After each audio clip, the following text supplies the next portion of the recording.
मी बघत होते आणि स्वानंदीला पण करायचा होता, पण तिला काय अपॉइंटमेंट भेटली नाही. खूप गर्दी होती, आज संडे पण होता, त्यामुळं पण मला संक्रांतीसाठी करायचा होता म्हणून मी करून घेतला. त्याच्यानंतर मार्केटमध्ये गेलो, तिकडे खूप गर्दी होती.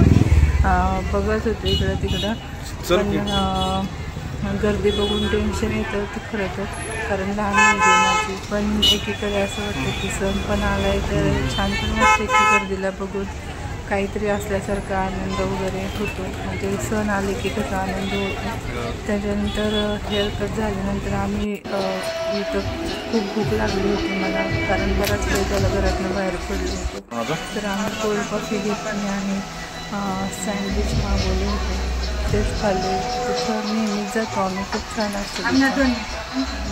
त्याच्यानंतर आम्ही घरी आल्यानंतर सगळ्या ज्या भाज्या आणल्या होत्या संक्रांतीसाठी त्या काढून घेतल्या, सेपरेट करून घेतल्या आणि दिवस पूर्ण आमचा तिकडंच गेला. त्यानंतर या दोघींना आम्ही ड्रेस आणले होते ते बघितले. स्वानंदीला सवय आहे की सगळं आणले की बघत बसायचं. त्याच्यानंतर घरी आल्यानंतर चहा ठेवला, मस्तपैकी चहा ठेवला.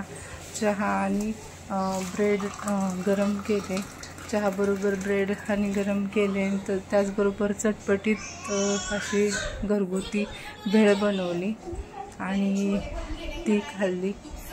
त्याच्यानंतर काय होतंय इकडं आनंदी पण ओरडत होती, तिला पण भूक लागली होती. त्याच्यानंतर आम्ही सगळ्या या भाज्या तिघं मिळून निवडत होतो, कारण उद्या पण वेळ भेटणार नव्हता. तसं पण उद्या भोगी आहे, त्यामुळं मला स्वानंदी आणि माझे मिस्टर भाज्या निवडण्यासाठी मदत करत होते. सगळ्या भाज्या व्यवस्थित निवडून ठेवल्या आणि जे काय संक्रांतीची भाजी, भोगीची भाजी आपण कशा पद्धतीने करणार आहे ते तुम्हाला मी उद्याच्या ब्लॉगमध्ये शेअर करेन.